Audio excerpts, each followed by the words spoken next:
Hey everybody, hope you're doing great today. In this video I want to talk about the sounds of your house. So once you move into the house, it's not a matter of just moving everything in and after that it's a set it and forget it. You don't have to worry about anything in the house. Houses obviously need maintenance, and over time if you neglect that maintenance you can run into problems. I've been in plenty of houses where homeowners neglected something that started off small, such as a roof leak, water coming inside, figured it's small, nothing's going to happen. But over time that water leak increases, causes more damage, causes mold, ceilings start falling in, mold starts growing everywhere. Eventually that home becomes unlivable. And unfortunately that homeowner has to move. And in some cases the homeowner may not be able to get homeowner's insurance to pay for the repairs, depending on the type of policies they have, whether the homeowner's insurance considers there to be negligence to be involved on part of the homeowner. So it's most important to pay attention to the sights, sounds, and smells of your house. So in my particular case, I'm going to show you an example here shortly. I've got a humidifier in my basement that's attached to our main furnace. And during the very cold days, what the humidifier does is it puts water into a panel, and then as air flows over that panel, water vapor gets taken up, sent into the house, basically allows more humidity in the house.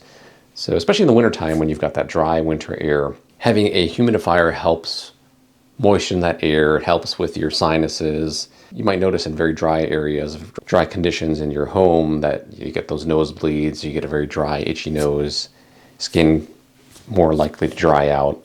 It also causes other issues with your home, especially if you got things like hardwood in there. Too much dryness can cause issues with the hardwood. You may have other things in your house that need some moisture. You obviously don't want 100% humidity. That's going to cause some total different issues. But you do need a little bit of humidity in your house. And having a humidifier in your house to run during the winter times, if you're in a climate where it gets cold, you've got snow on the ground, you've got below freezing temperatures, it's going to be helpful for your house overall. So in my case, I noticed at a time when the humidifier should have been running, it wasn't running. So depending on where I am in the house, especially in the laundry room, I can hear the sound of the humidifier running. It has a certain sound that you'll see in this video soon. So I didn't hear it at all. So I went down to go look at it to see what's going on. There's a knob that you can control the humidifier with to turn it on, keep it running. So no water was flowing from there. So I decided to take a look, make some repairs on my own. Ended up though having to call some professionals due to some of the other issues that kind of came up along with that. But ultimately, with the humidifier back on now, it feels much better now here, and the overall air feels better too. Another bonus, another benefit of having higher humidity is less likely to get those static shocks. You're walking around, touch a light plate, and suddenly you get that little spark. While it's not harmful, it is annoying. Sometimes you deliver a static shock to some of your electronics. You could damage those, so that's something we don't want as well too. So let's go take a look at my basement area where the humidifier is set up, see what the problem was, what I discovered, and then the fixes that I eventually went and did to put everything back in working condition. So as I mentioned earlier, you need to know the sounds in your house. So this right here, this is a humidifier. So it's wintertime here in my area, and in wintertime when it gets cold, the heater runs a lot, has a tendency to dry out the air. So what you need is a humidifier that puts humidity back into the air that gets pumped throughout the house. The way this humidifier works is it's tapped into the water line. So this is a water line coming in. It's connected over on that side over there. So here's the humidifier opened up. As you can see, it's got a switch over here. So summertime, you set it this way where it's closed. No air passes through here. This is obviously not going to turn on. It's humid enough in the summer. You don't need to add any extra humidity. So this is closed in the summertime. Wintertime, you open it to this here, and that way water passes down from this pipe over here. It passes down over this filter media. It spreads around and evaporates. As it evaporates, it's taken up into this over here, which is an intake into my furnace system, my HVAC, and that pumps the moist air around the house in the wintertime. So there's a humidistat over here, just a manual device, nothing fancy, no digital or anything like that. But basically it has the settings for the amount of humidity you want to use, and it's got a little guide over here. It says when the outside temperature is 0, you want to set the humidity to around 25%. If it's around 20, it should be set to around 35%. Negative 20, which we don't get negative 20 in our areas, is rare, but change the humidity to 15%. So typically I keep it around 35%, because the lowest we do get, and we've had a couple days here recently where it's in the 20s, so that's where I normally set it. So right now it's off because, as I mentioned before, I heard the noise. What I typically hear is when it runs, you'll hear it's what sounds like running water flowing down. Almost sounds like your refrigerator when you're popping a cup into your water dispenser. You hear that sound. The water's kind of flowing. It makes that kind of sound. So in this case, I'll click it on over here with the thermostat, and you can hear it just clicked on. There again, just to show you the sound, clicked on, but there's no water coming through. So you don't hear any water, you don't see any water. It's pretty dry. So I heard that in the morning, you can actually hear it's kind of a hum, yeah, in the morning. And right now my freezer is running over back there, so it's kind of hard to hear. But when I was upstairs, this is directly below the laundry room, and I could hear that hum. And so knowing my house, like knowing the sounds in your house, that's what you need to know. You need to know the sounds in your house.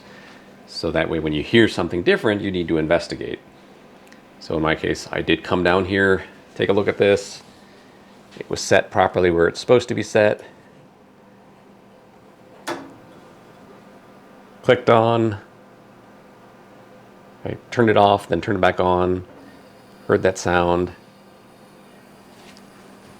but nothing came through. So my guess is, especially since this sits over the summertime with no water going in there, we've got hard water in our area, that there's probably some buildup in this pipe over here, could be even this pipe over here. So this is something that if you got some skills, you feel comfortable doing this, feel free to do it. Feel free to open it up, take a look at it. But if it's not something you feel comfortable doing, there is obviously electricity in here. Electricity and water don't mix, so you need to be careful with that. So this is not any advice on how to do this, not how to handle this. I'm just showing you in my own house what I'm going to do. But if you don't feel comfortable doing it, definitely by all means call a professional. Find one local recommendation from your local agent, friends, family, whoever.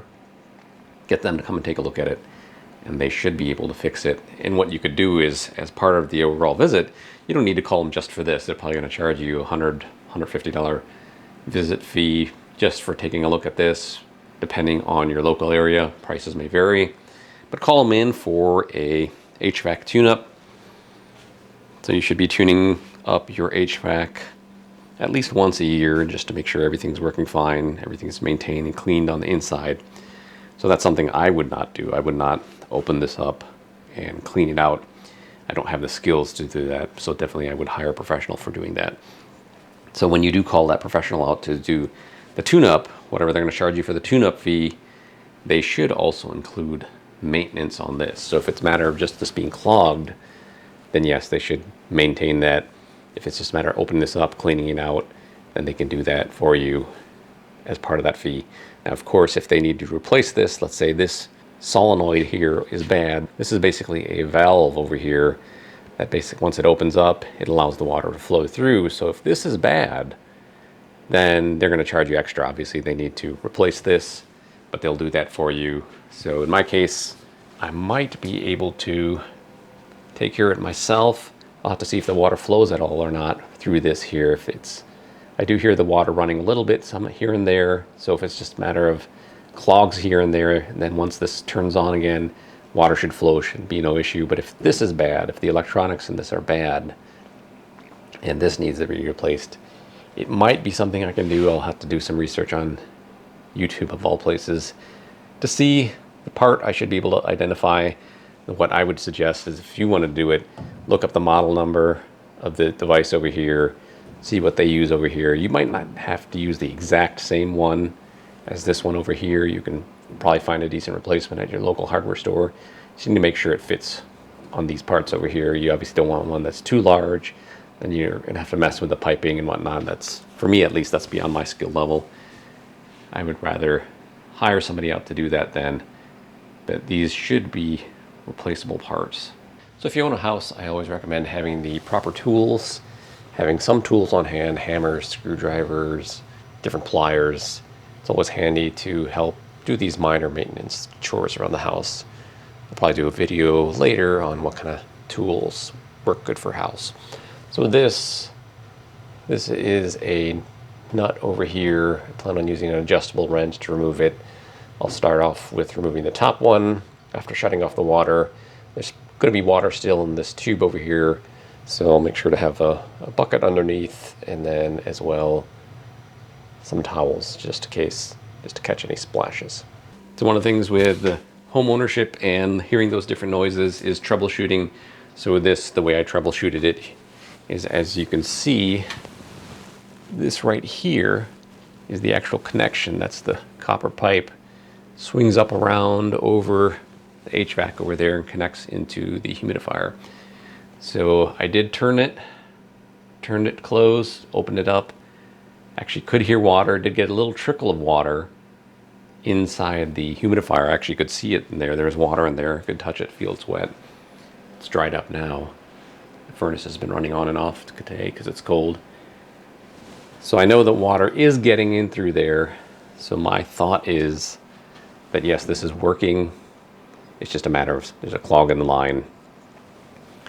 We get clogged lines upstairs too. I've got a laundry faucet up there that gets clogged every now and then. I have to do a little work on that. It's just due to the hard water, the buildup of minerals in there. So that's what I'm guessing is going to be the issue with this one. So that's the next step. I'm going to open this up, start over here. Obviously what I need to do, first turn off the power, make sure there's no electricity running through here, keep this on off, and then also shut off the water over there because I don't want to open this up and then water comes spilling out everywhere, making a mess. So I'm going to grab some tools, turn off the water over there, turn the power off on this, open it up, and then I'll check, make sure everything's okay, reconnect everything, and then turn it on again. If you found this video to be helpful so far, please hit that like button so others can find it too. So I did end up buying this part here. It's a solenoid valve. I bought it off of Amazon, $25, because I tried cleaning out the old one, didn't work. Just ended up being bad, defective. Swapped it out, was pretty easy. It did end up leaking a little bit over here, and it's just a matter of tightening. I just had to tighten it up and make sure I didn't over tighten it. So as you can see, I'll turn it on here.